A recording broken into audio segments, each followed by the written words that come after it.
Argofunk Book Review, Argofunk Book Review. Legally Blonde is not a good book. I agree with the consensus that the movie is much better than the book. In fact, my book's publicity page only had reviews for the movie. I guess they couldn't find enough good book reviews to put in the book. The main character is Elle Woods, a blonde sorority girl who only cares about fashion and looks. Her boyfriend Warren invites her to a fancy restaurant. She thinks he's going to propose, but it's the opposite. He breaks up with her so he can go to Stanford Law School. Even worse, Will Smith is there. Who breaks up with someone right in front of Will Smith? Elle is obsessed with Warren. Like a stalker, she follows him to Stanford so she can spend every day with him. For the whole book, she hopes he'll wake up and magically decide to get back together with her. It's not until the very end that she realizes Warren is a huge loser who is not worth the effort. When school starts, Elle is shocked to learn Warren has an incredibly smart fiancée named Sarah. Sarah has low self-confidence and she's clearly intimidated by Elle. When Sarah gets the best grades in school, she purposely hides the information from everyone because she doesn't want to bruise Warren's fragile ego. I'm making it sound like this book is a love triangle. It's not. Elle has no classes with Sarah or Warren. As a result, she rarely sees them. She only interacts with them every 70 pages or so. That's a big problem with this book. It ignores the main storyline. The other big problem is Elle. In the movie, she's smart and hardworking. In the book, she's an idiot who doesn't even try. She skips half of her classes so she can get manicures. When she bothers to attend class, she doesn't pay attention, she reads magazines. The narration tells us she finds law school to be incredibly fulfilling, but she sure doesn't act like it. The book is a comedy. It mostly relies on fish-out-of-water humor, as Elle is totally out of place in a location where she can't rely on her looks to coast through life. The rest of the comedy is supplied by wacky background characters, who I'm guessing were inspired by real-life people that the author encountered at Stanford Law School. The comedy characters include the drunk professor, the mean professor, the Star Trek nerds, the older couple, and the extreme feminist. There is a guy who grew up near Elle. He likes to hit on her in a creepy fashion. He appears to be the only person in the book who's attracted to her. I found that odd, since we're told so often that Elle is very good looking. You'd think half the guys in her class would have crushes on her, but instead they all hate her because she's as dumb as a gavel pad. I take back what I just said. There is another guy who likes Elle. He sends her love poems every week, along with the teacher's lecture notes. That's the real reason Elle is able to pass her classes. Someone else does most of the work for her. Elle finally meets her secret admirer about 2/3 of the way through the book.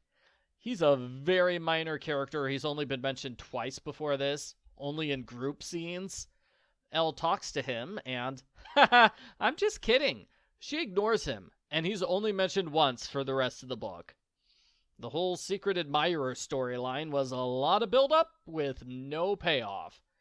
That's what the first 2/3 of the book is like. It's a bunch of unrelated scenes and characters, which might lead up to something interesting, but they don't. It's all pointless. None of these characters have any effect on anything. There are some funny moments, but the comedy relief characters needed to be a lot funnier to justify their inclusion in this book. Remember, the premise of the book is that Elle is out of place in this super serious law school. The book undercuts this premise by having all those weird characters with wacky jokes. Some of the jokes don't land because the book is 20 years old now. The references are outdated. I had to look up several of the people that get mentioned. Probably the best example is the Halloween group costume. It took me longer than it should have to realize everyone in the group is dressed like a different member of the Supreme Court. In my defense, only one of those people is still on the Supreme Court today. There's a chapter where the joke is Subpoena sounds like a dirty word. Ha ha ha. Later, there's a chapter where the joke is, you know what sounds dirty? Premature prosecution. Premature. I'm surprised we didn't get a third joke chapter about going through large briefs for a certain kind of offense. I should mention Elle has a best friend. They giggle in class a lot. She's an okay character. I'm told she's not in the movie. They replaced her with a love interest who is not a hot, flaming pile of garbage. Probably a good idea.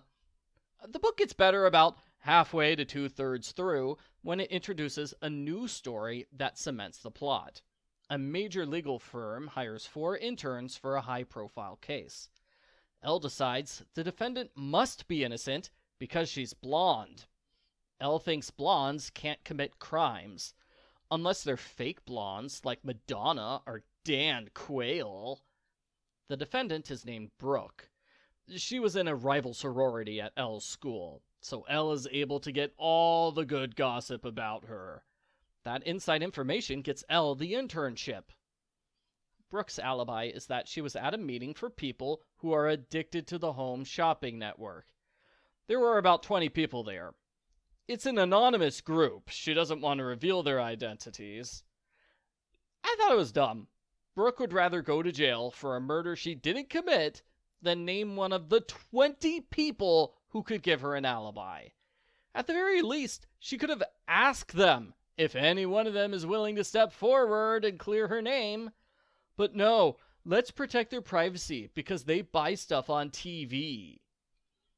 While Elle becomes instant friends with Brooke, she doesn't do much to help Brooke's case.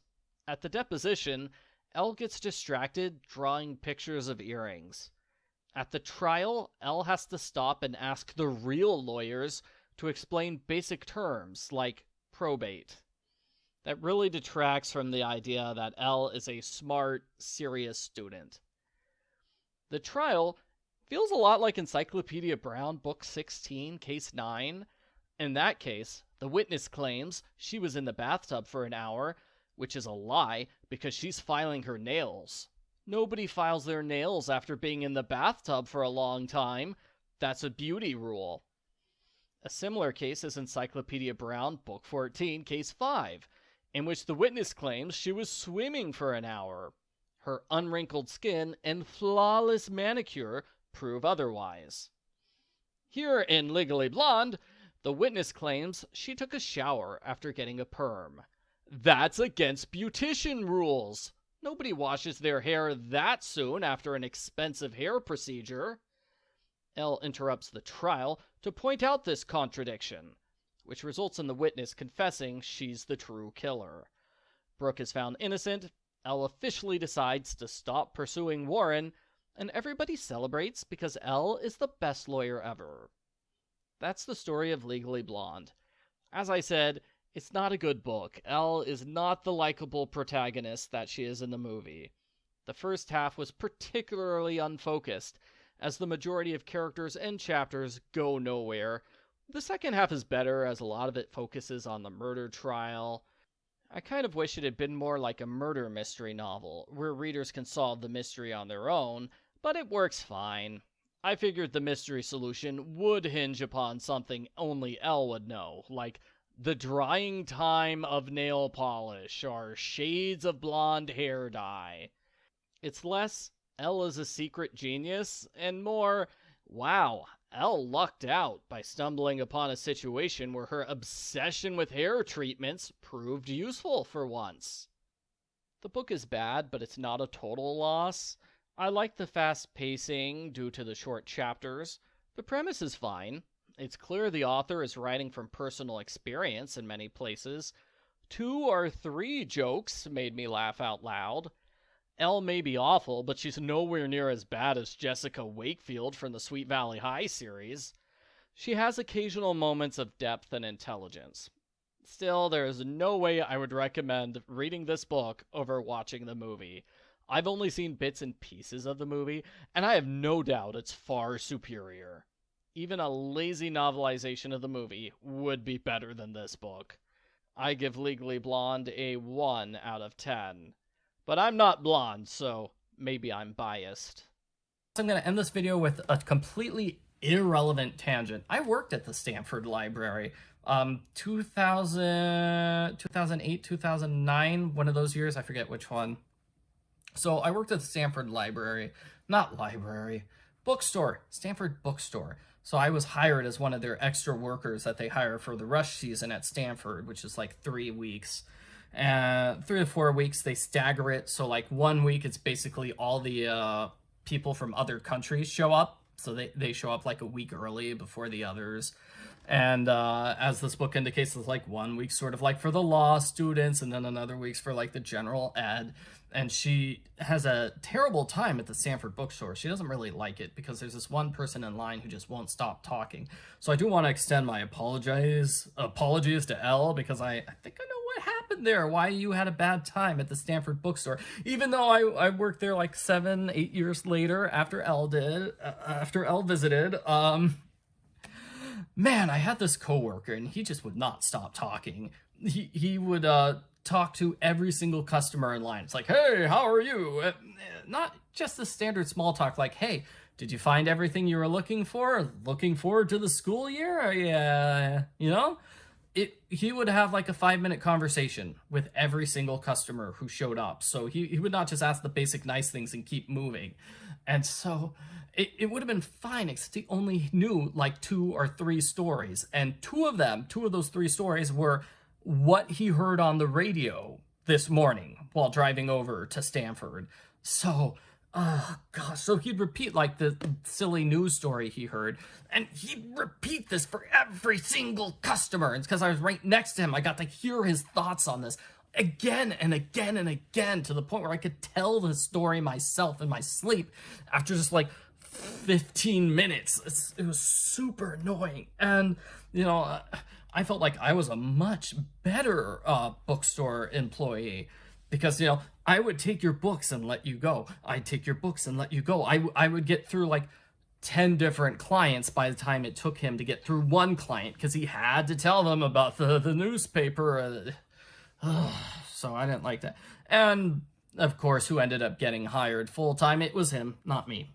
So I'm not too angry about that, because the parking was a nightmare getting into Stanford. I had to park at the Stanford Mall and then ride my bike all the way over to the Stanford bookstore, because they wouldn't like open up any place for the bookstore employees to park. I don't understand why that is. It's, oh gosh. Because they've got their own like security group there that takes care of, you know, if you don't have your parking stub or whatever, they're gonna ticket you. I got fined. Sure did. So that's why I ended up going to the mall to park. It was just not good times.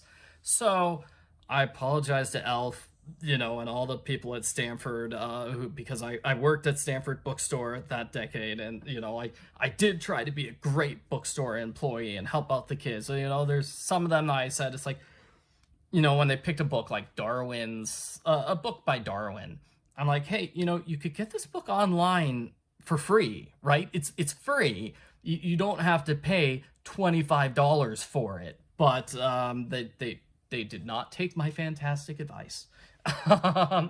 Probably like the store manager overheard me trying to say that. It's like, what? He's trying to get these kids not to buy books? Let me get the guy who talked about the radio story instead. At least he's making customers happy. So, yeah, you can see why I saved this totally random tangent for the end of my book review, because it has nothing to do with the book. Thank you for watching. Bye.